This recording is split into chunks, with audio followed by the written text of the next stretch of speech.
ಚಿತ್ತಾಪುರ ಪಟ್ಟಣದ ಅಭಿವೃದ್ಧಿಗೆ ಕೆಪಿಸಿಸಿ ಸದಸ್ಯ ನಾಗರೆಡ್ಡಿ ಪಾಟೀಲ್ ಕರದಾಳ್ ನೀಡಿರುವ ಕೊಡುಗೆಯನ್ನು ಕಂಬಳೇಶ್ವರ ಶ್ರೀ ಸೋಮಶೇಖರ ಶಿವಾಚಾರ್ಯರು ಮೆಚ್ಚಿಕೊಂಡಿದ್ದಾರೆ. ಪಟ್ಟಣದ ಬಸವೇಶ್ವರ ಮೂರ್ತಿ ಸ್ಥಾಪನೆ, ಬಸವ ಜಯಂತಿ, ಉಚಿತ ಸಾಮೂಹಿಕ ವಿವಾಹ, ವಿಶ್ವಗುರು ಶಿಕ್ಷಣ ಸಂಸ್ಥೆ ಸ್ಥಾಪನೆ ಇವುಗಳ ಮೂಲಕ ಹಾಗೂ ಹಲವು ಜನಪರ ಕಾರ್ಯಗಳನ್ನು ನೆರವೇರಿಸಿದ್ದಾರೆ ಎಂದು ತಿಳಿಸಿದ್ದಾರೆ. ನಾಗವಿ ಯಲ್ಲಮ್ಮ ದೇವಸ್ಥಾನದಲ್ಲಿ ಅಭಿಮಾನಿಗಳ ಬಳಗದ ವತಿಯಿಂದ ಕರದಾಳ್ ಅವರ 65ನೇ ಜನ್ಮ ದಿನಾಚರಣೆ ಹಾಗೂ ಮಾತಂಗಿಯರಿಗೆ ಸೀರೆ ವಿತರಣೆ ಕಾರ್ಯಕ್ರಮ ಹಮ್ಮಿಕೊಳ್ಳಲಾಗಿತ್ತು. ಕಂಬಳೇಶ್ವರ ಮಠದ ಪೀಠಾಧಿಪತಿಗಳಾದ ಶ್ರೀ ಸೋಮಶೇಖರ ಶಿವಾಚಾರ್ಯರು ಹಾಗೂ ನಾಗರೆಡ್ಡಿ ಪಾಟೀಲ್ ಕರದಾಳ್ ಅವರು ಈ ಸಂದರ್ಭದಲ್ಲಿ ಮಾತನಾಡಿದರು.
ಚಿತ್ತಾಪುರ ನಗರದ ಹಿರಿಯರು, ಶಿಕ್ಷಣ ಪ್ರೇಮಿಗಳು ಆಗಿರುವಂಥ ಆತ್ಮೀಯರಾಗಿರುವಂಥ ಸನ್ಮಾನ್ಯ ಶ್ರೀ ನಾಗರೆಡ್ಡಿ ಪಾಟೀಲ್ ಕರದಾಳ್ ಅವರ 65ನೇ ಹುಟ್ಟುಹಬ್ಬ.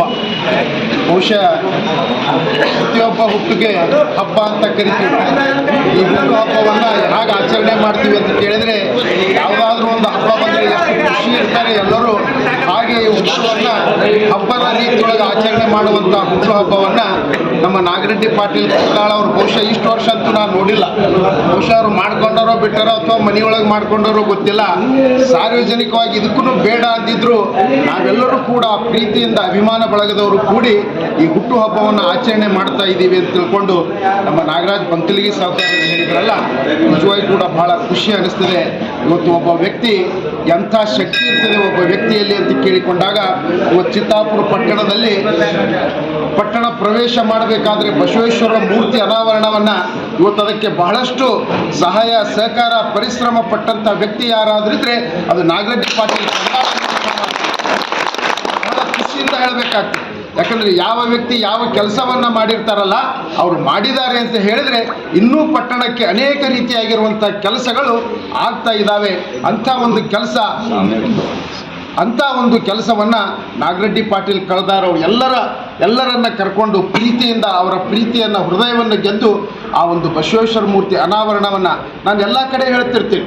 ಯಾಕಂದರೆ ಆಗದೇ ಇರುವಂಥ ಕೆಲಸ ಯಾವ ವ್ಯಕ್ತಿ ಮಾಡ್ತಾನೆ ಆ ವ್ಯಕ್ತಿಯನ್ನು ನಾವು ನೆನೆಸಬೇಕು.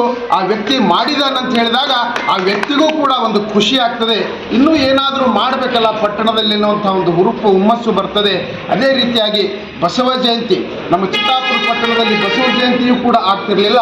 ಆ ಬಸವ ಜಯಂತಿಯೂ ಕೂಡ ಭಾಳ ಅದ್ಧೂರಿಯಾಗಿ ಕೆಲವು ವರ್ಷಗಳ ಮಾಡ್ಕೊಂಡು ಬಂದರು. ಅದರ ಜೊತೆಯಲ್ಲಿ ಸಾಮೂಹಿಕ ವಿವಾಹ ನೋಡಿ, ಇವತ್ತು ಬಡವರಿಗೆ ಎಷ್ಟು ಅನುಕೂಲ ಇತ್ತು ಸಾಮೂಹಿಕ ವಿವಾಹ ಅಂತ ಕೇಳಿದರೆ, ಕೆಲವರೆಲ್ಲ ಒಂದೊಂದು ಎಕರೆ 2-2 ಎಕರೆ ಹೊಲ ಮಾರಿ ಮಕ್ಕಳ ಲಗ್ನವನ್ನು ಮಾಡುವಂಥದ್ದನ್ನು ನಾವೆಲ್ಲ ನೋಡಿ, ಸಾಲ ಮಾಡಿ ಮಾಡುವಂಥ ವಿವಾಹಗಳನ್ನು ಕೂಡ ನೋಡಿದ್ದೀವಿ. ಅಂಥವರಿಗೆ 10 ರೂಪಾಯಿ ಖರ್ಚಾಗದ ರೀತಿಯಲ್ಲಿ ನೂರಾರು ಸಾವಿರಾರು ಸಾಮೂಹಿಕ ವಿವಾಹಗಳನ್ನು, ಆದರೆ ಇವತ್ತು ನಮ್ಮ ಭಾಗದಲ್ಲಿ ಸಾಮೂಹಿಕವಾದ ಒಂದು ಪದ್ಧತಿ ಗೊತ್ತಿಲ್ಲ. ನಾವ್ಯಾಕೆ ಮಾಡ್ಕೊಳ್ಳೋಣ, ನಮಗೇನು ಹೊಲ ಇಲ್ಲೇನು ಮನಿ ಇಲ್ಲೇನು ಅಂತಂತಾರೆ. ಆದರೆ ನಾವು ಹುಬ್ಬಳ್ಳಿ ಧಾರವಾಡಕ್ಕೆ ಬರ್ರಿ, ಸಾವಿರ ಶ್ರೀಮಂತರು ಕೂಡ ಇವತ್ತು ಸಂತೋಷ್ ಲಾಡ್ ಏನಿದಾರಲ್ಲ, ಅವರೆಲ್ಲ ರಾಮ್ಲು ಏನಿದಾರಲ್ಲ, ಇವರೆಲ್ಲ ಸಾವಿರ ಸಾಮೂಹಿಕ ವಿವಾಹಗಳನ್ನು ಪ್ರತಿ ವರ್ಷ ಮಾಡ್ತಾರೆ. ಆದರೆ ನಮ್ಮ ಭಾಗದಲ್ಲಿ ಮಾಡಕ್ಕೆ ಹೋದರೆ ನಮಗೇನು ಕಮ್ಮಿ ಆಗಿದೆ ಅನ್ನೋದ್ರೆ ಒಂದೊಂದು ಭಾಗದಲ್ಲಿ ಒಂದೊಂದು ಥರದ ವಿಚಾರಗಳು ಇರ್ತವೆ. ಅದನ್ನೂ ಕೂಡ ಅನೇಕ ಸಾಮೂಹಿಕ ವಿವಾಹಗಳು ಕೂಡ ಇವತ್ತು ನಾಗರೆಡ್ಡಿ ಪಾಟೀಲ್ ಕರ್ದಾಳ ಒಬ್ಬರೇ ಮಾಡಿದಾರಂತಲ್ಲ, ಅದರ ಜೊತೆಗೆ ಕಾಶಿಯವರು ಇರ್ಬೋದು, ಭೀಮಣ್ಣವ್ರು ಇರ್ಬೋದು, ನಮ್ಮ ಗೌಡ್ರು ಇರ್ಬೋದು, ನಮ್ಮ ಕಾಳಗಿಯವರು ಇರ್ಬೋದು, ಅವ್ರ ಜೊತೆ ನಮ್ಮ ಬಂಕಲಿಗೆ ಸಾವುಕಾರ ಬಳಗ, ಎಲ್ಲರ ಹೆಸರು ಹೇಳಲಿಕ್ಕಾಗೋದಿಲ್ಲ. ಎಲ್ಲರ ಒಂದು ಕರ್ಕೊಂಡು ಎಲ್ಲರ ಪ್ರೀತಿಯನ್ನು ಗೆದ್ದು ಅನೇಕ ಕಾರ್ಯಕ್ರಮಗಳನ್ನು, ಧಾರ್ಮಿಕ ಕಾರ್ಯಕ್ರಮದ ಜೊತೆಗೆ ಇವತ್ತು ಶಿಕ್ಷಣದಲ್ಲಿಯೂ ಕೂಡ ಇವತ್ತು ನಮ್ಮ ಚಿತ್ತಾಪುರ ಪಟ್ಟಣದಲ್ಲಿ ಶಿಕ್ಷಣಕ್ಕೆ ಛಾಪ್ ಹಾಕಿರೋರು ಯಾರಾದರೂ ಇದ್ರೆ ಅದು ನಾಗರೆಡ್ಡಿ ಪಾಟೀಲ್ ಕರ್ದಾಳ ಅವರು ಅಂತ ಹೇಳಿದ್ರೆ ತಪ್ಪಾಗಲಿಕ್ಕಿಲ್ಲ. ಶಿಕ್ಷಣ ಕ್ಷೇತ್ರದಲ್ಲಿಯೂ ಕೂಡ ತಮ್ಮದೇ ಆಗಿರುವಂಥ ಛಾಪನ್ನು ಮೂಡಿಸಿದ್ದಾರೆ. ಅಂಥವರಿಗೆ ಭಗವಂತ ಆಯುಷ್ಯ, ಆರೋಗ್ಯ, ಭಾಗ್ಯ, ಸಂಪತ್ತಂತೂ ಕೊಟ್ಟೇ ಬಿಟ್ಟಾನ. ಇನ್ನೂ ಹೆಚ್ಚಿಗೆ ಕೊಟ್ಟು ಪರವಾಗಿಲ್ಲ. ಆದರೆ ಇವತ್ತು ಇನ್ನೂ ಹೆಚ್ಚಿನ ರೀತಿಯೊಳಗೆ ರಾಜಕೀಯದಲ್ಲಿಯೂ ಕೂಡ ಅವರು ಸಾಕಷ್ಟು ಹೆಸರು ಮಾಡಿದ್ದಾರೆ. ರಾಜಕೀಯದಲ್ಲಿಯೂ ಕೂಡ ಉನ್ನತ ಹುದ್ದೆಗೆ ಹೋಗಲಿ ಅಂತ ತಿಳ್ಕೊಂಡು ಹೇಳಿ ಇವತ್ತು ನಾಗಾವಿ ದೇವಸ್ಥಾನದಲ್ಲಿ ನಾನು ಕೂಡ ಬಹಳ ಮನಸ್ಸಾರೆ ಹಾರಿಸ್ತಾ ಇದ್ದಾನೆ. ಅವರ ಕುಟುಂಬಕ್ಕೆ ಭಗವಂತ ಸರ್ವಸ್ವವನ್ನು ಕೊಟ್ಟು ಕಾಪಾಡಲಿ. ಅವರ 65ನೇ ಹುಟ್ಟುಹಬ್ಬಕ್ಕೆ ನಾನು ಕೂಡ ಶುಭಾಶಯಗಳನ್ನು ಕೋರಿ 2 ಮಾತುಗಳಿಗೆ ವಿರಾಮ.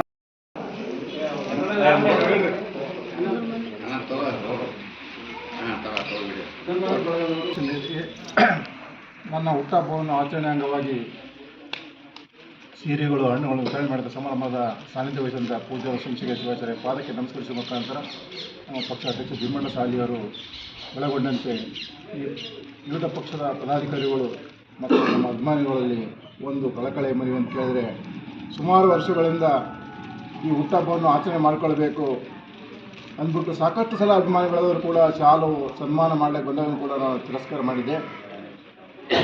ನನಗೊಂದು ಕಡೆ ಸಂತೋಷ ಇದ್ರೂ ಕೂಡ ಒಂದು ಕಡೆ ನನಗೆ ದುಃಖ ಆಗ್ತದೆ. ಯಾಕಂತ ಕೇಳಿದರೆ, ಸುಮಾರು ನಾನು 65 ವರ್ಷಗಳು ನಿರಂತರವಾಗಿ ಕೂಡ ಯಾರಿಂದೂ ಕೂಡ ಸನ್ಮಾನ ಸ್ವೀಕಾರ ಮಾಡಿರಲಿಲ್ಲ. ಯಾಕಂತ ಕೇಳಿದರೆ ನನ್ನದೇ ಆದಂಥ ಒಂದು ಪ್ರಿನ್ಸಿಪಲ್ ಆಗಿತ್ತು, ಈ ದುಂದು ವೆಚ್ಚಗಳಿಗೆ ಕಡಿವಾಣ ಹಾಕಬೇಕು, ಡಾಂಬಿಕವಾಗಿ ಆಚರಣೆ ಮಾಡಿಕೊಳ್ಬಾರ್ದು. ನಿಮ್ಮ ಅಭಿಮಾನ ಏನೇ ಇದ್ದರೂ ಕೂಡ ನಿಮ್ಮ ಆತ್ಮದಲ್ಲಿ ನನ್ನ ಅಭಿಮಾನ ಬಗ್ಗೆ ಇರಲಿ, ಗೌರವ ವೆಚ್ಚ ನಾನು ಭಾಳಷ್ಟು ಜನ ಕಾರ್ಯಕರ್ತೆ ಕೇಳಿದ್ರೂ ಕೂಡ ಇದು ಒಂದು ಸಲ ನಮಗೆ ಅವಕಾಶ ಕೊಡಬೇಕಂತೆಲ್ಲ ಬೇಡ ಅಂದ್ರೂ ಕೂಡ ವಿನೋದ್ ಗುತ್ತೇದಾರಾಗಿರ್ಬೋದು, ಮಲ್ಲಿಕಾರ್ಜುನ ಕಾಳಗಿ ಆಗಿರ್ಬೋದು, ಭಾಳ ಜನ ಸುಮಾರು ನೂರಾರು ಜನ ಬಂದು ನನ್ನ ಕೇಳಿದಾಗ ಕೂಡ ನಾನು ಬೇಡ, ಹುಟ್ಟುಹಬ್ಬ ಆಚರಣೆ ಮಾಡೋದು ಬೇಡ ನನ್ನ ಮಾತು ಕೇಳೋದು ಕೂಡ ಅನಿವಾರ್ಯವಾಗಿ ನನ್ನ ಗೊತ್ತಿಲ್ಲ ಸಲುವಾಗಿ ನೀವು ಆಚರಣೆ ಮಾಡಿದ್ರಿ. ತಮ್ಮೆಲ್ಲರಿಗೂ ಕೂಡ ನನ್ನ ಇಟ್ಟಂಥ ವಿಶ್ವಾಸ, ಅಭಿಮಾನಕ್ಕೆ ನಾನು ಉತ್ಪೂರ್ವಕ ಅಭಿನಂದನೆ ಸಲ್ಲಿಸುವ ಮುಖಾಂತರ ಒಂದೇ ಕಳಕಳಿ ಮನೆ ಇದೆ, ಮುಂದಿನ ದಿನಗಳಲ್ಲಿ ಯಾರೂ ಕೂಡ ಶಾಲು ಮಾತ್ರ ನನಗೆ ಸನ್ಮಾನ ಮಾಡಬಾರ್ದು. ಯಾಕಂದರೆ ಅವತ್ತು ತಿರಸ್ಕಾರ ಮಾಡಿದೆ, ತಮಗೆ ನೋವು ಉಂಟಾಗ್ತದೆ ಒಂದೇ ಒಂದು ದೃಷ್ಟಿಯಿಂದ ನಾನು ಶಾಲನ್ನು ಸನ್ಮಾನಕ್ಕೆ ನಾನು ಸ್ವೀಕಾರ ಮಾಡಿದೆ. ತಾವೇನಾದರೂ ನನ್ನ ಮೇಲೆ ಅಭಿಮಾನ ಇತ್ತು ಅಂತ ಕೇಳಿದ್ರೆ, ಪ್ರತಿ ಸಲ ಹೆಂಗೆ ಪ್ರಿಯಾಂಕಾ ಖರ್ಗೆಯವರು ದಾರಿಯಲ್ಲಿ ತಂದುಬಿಟ್ರು, ಇವೆಲ್ಲ ದುಂದು ವೆಚ್ಚಗಳು ಕಡಿವಾಣ ಹಾಕೋ ಮುಖಾಂತರ ತಮಗೇನಾದರೂ ಅಭಿಮಾನ ಆಚರಣೆ ಮಾಡಬೇಕಂದ್ರೆ ಪುಸ್ತಕಗಳನ್ನು ವಿತರಣೆ ಮಾಡಿರಿ. ಪ್ರಿಯಾಂಕಾ ಖರ್ಗೆಯವ್ರಿಗಿಂತ ಹೆಚ್ಚಿನ ಒಂದು ಉಪಯೋಗ ಆಗ್ತಕ್ಕಂಥದ್ದು ನಮ್ಮ ಮತ್ತು ನಮ್ಮ ಮಕ್ಕಳ ಶಾಲೆಯ ಮಕ್ಕಳಿಗೆ ಅಂತ ಹೇಳಕ್ಕೆ ಇಷ್ಟಪಡ್ತೀನಿ. ಪ್ರತಿಯೊಬ್ಬರು ಕೂಡ ಒಂದೊಂದು ಪುಸ್ತಕವನ್ನು ಕೊಟ್ಟರೆ, ಯಾವುದೇ ಒಂದು ಬುಕ್ ಆಗಿರ್ಬೋದು ಅಥವಾ ಯಾವುದೇ ಒಂದು ಶರಣರ ಬಗ್ಗೆ ಆಗಿರ್ಬೋದು, ವಿಜ್ಞಾನಿಗಳ ಬಗ್ಗೆ ಆಗಿರ್ಬೋದು, ಧಾರ್ಮಿಕ ಕೇಂದ್ರಗಳ ಬಗ್ಗೆ ಆಗಿರ್ಬೋದು ಕೊಟ್ಟರೆ, ಆ ಒಂದು ಮಗುನು ಕೂಡ ಆ ಬುಕ್ ಯಾವ ಸಮಯ ಸಿಕ್ಕಾಗ ಓದಿದರೆ ನೀವು ಕೊಟ್ಟದ್ದು ಕೂಡ ಸ್ವಾರ್ಥಕ ಆಗ್ತದೆ. ತಮ್ಮ ಹೆಸರನ್ನು ಬರೀರಿ, ಅದರ ಮೇಲೆ ನಾನು ಶರಣಪ್ಪ ನಾಟಿಕಾರ್ ಅಂತ ಹೆಸರು ಬರೆದ್ಬಿಟ್ಟು ನೀವು ಕೊಟ್ಟರೆ ಮುಂದೆ ಆ ಬುಕ್ ನಮ್ಮ ಲೈಬ್ರರಿಯಲ್ಲಿ ಇಡ್ತೇವೆ. 1200 ಮಕ್ಕಳು, 2000 ಮಕ್ಕಳು ಯಾವುದೇ ಒಂದು ಸಂದರ್ಭ ಸಿಕ್ಕಾದರೂ ಕೂಡ ತಾವು ಕೊಟ್ಟಂಥ ಬುಕ್ಕನ್ನು ಒಂದು 5 ನಿಮಿಷ ಆದರೂ ಕೂಡ ಓದಿದರೆ ಅದು ಅರ್ಥಪೂರ್ಣವಾಗಿ ನೀವು ಕೊಟ್ಟಂಥ ಬುಕ್ಕು ಆಚರಣೆ ಮಾಡಲಿಕ್ಕೆ ಅವಕಾಶ ಕೊಟ್ಟಾಗ ಅನುಕೂಲ ಮಾಡಬೇಕು ಹೇಳೋ ಮುಖಾಂತರ ಈ ಸಂದರ್ಭದಲ್ಲಿ ನಾನು ಹೆಚ್ಚಿಗೆ ಮಾತಾಡೋಂಗಿಲ್ಲ. ಯಾಕಂತೇಳಿದ್ರೆ ನನ್ನ ಆಸಕ್ತಿನೇ ಇರಲಿಲ್ಲ ಅಂತಂದಾಗ ಆದರೂ ಕೂಡ ಅಭಿಮಾನಿಗಳು, ಗುರುಗಳು ಇವತ್ತು ಬಾಜು ಕುಂತಾಗ ನಾನು ಸನ್ಮಾನ ಮಾಡಿದರು, ಹಂಗಾಗಿ ನಾನು ಸನ್ಮಾನ ಸ್ವೀಕಾರ ಮಾಡಿದ್ದೀನಿ. ಮುಂದಿನ ದಿನಗಳಲ್ಲಿ ರಂಭಾಚಾರದ ಬಗ್ಗೆ ಅಂದರೆ ಧಾಂಬಿಕ ಅವೆಲ್ಲ ಮಾತಾಡೋದು ನನಗೆ ಆಸಕ್ತಿ ನೀವು ಶಾಲೆ ಕೊಟ್ಟಾಗ್ತೀರಿ, ಬುಕ್ಕೆ ಕೊಡ್ತೀರಿ, ಹಾರ ಕೊಡ್ತೀರಿ, ಮತ್ತೆ ಹೋಗ್ತೀವಿ ಒಕ್ಕಾಟ್ ಬಿಡ್ತೀವಿ ಅದಕ್ಕೆ. ಅದೇ ಒಂದು ನೀವು ಬುಕ್ ಕೊಟ್ಟರೆ ಎಲ್ಲೋ ಮಕ್ಕಳಿಗೆ ಏನೋ ಅನುಕೂಲ ಆಗುತ್ತಾ. ಮುಂದಿನ ದಿನಗಳಲ್ಲಿ ಸನ್ಮಾನ ನಾನು ಬೇಡ ಅನ್ನೋಂಗಿಲ್ಲ. ನಾನು ವಿಶ್ ಮಾಡೋಂಗಿದ್ರೆ ತಾವು ಯಾರೆಲ್ಲರೂ ಕೂಡ ಅಭಿಮಾನಿಗಳಾಗಲಿ ಬೇರೆ ಯಾರೇ ಇದ್ದರೂ ಕೂಡ ಒಂದು ಬುಕ್ಸನ್ನು ತಂದು ತಮ್ಮ ಹೆಸರಲ್ಲಿ ನಮೂದಿಸುವ ಮುಖಾಂತರ ಬುಕ್ಸ್ ಕೊಟ್ಟರೆ ಆ ಲೈಬ್ರರಿಯಲ್ಲಿ ನಿರಂತರವಾಗಿ ಮುಂದಿನ ದಿನಗಳಲ್ಲಿ ಅನುಕೂಲ ಆಗುತ್ತೆ ಅಂತ ಹೇಳಿ ಈ ಸನ್ಮಾನ ಸಮಾರಂಭಕ್ಕೆ ಕಾರಣಭೂತರಾದಂಥ ಪ್ರತಿಯೊಬ್ಬ ಅಭಿಮಾನಿ ಬಳಗವರಿಗೂ ಕೂಡ ಇನ್ನೊಂದು ಸಲ ಅಭಿನಂದಿಸಿ ನನ್ನ ಮಾತುಗಳನ್ನು ವಿರಮಿಸುತ್ತೇನೆ. ಧನ್ಯವಾದ ಶ್ರೀ ನಾಗರೆಡ್ಡಿ ಪಾಟೀಲ್ ಅವರಿಗೆ. ಈಗ ಈ ಕಾರ್ಯಕ್ರಮದಲ್ಲಿ ಭಾಗವಹಿಸಿದಂಥ ಮತ್ತೊಮ್ಮೆ ಎಲ್ಲ ಹಿರಿಯರಿಗೆ ಮತ್ತು ಆತ್ಮೀಯ ಬಳಗಕ್ಕೂ ಮತ್ತು ಎಲ್ಲ ಇದೇ ಸಂದರ್ಭದಲ್ಲಿ PLD ಬ್ಯಾಂಕ್ ಅಧ್ಯಕ್ಷ ಭೀಮಣ್ಣ ಸಾಲಿ, ಮಾಜಿ ಪುರಸಭೆ ಅಧ್ಯಕ್ಷ ಚಂದ್ರಶೇಖರ್ ಕಾಶಿ, ಮಲ್ಲಿಕಾರ್ಜುನ್ ಕಾಳಗಿ, ಶಿವಕಾಂತ್ ಬೆಣ್ಣೂರ್ಕರ್ ಸೇರಿದಂತೆ ಹಲವು ಗಣ್ಯರು ಹಾಜರಿದ್ದರು. NRI ವಿವಿಣಿ RJ32 Kannada news, Chittapur.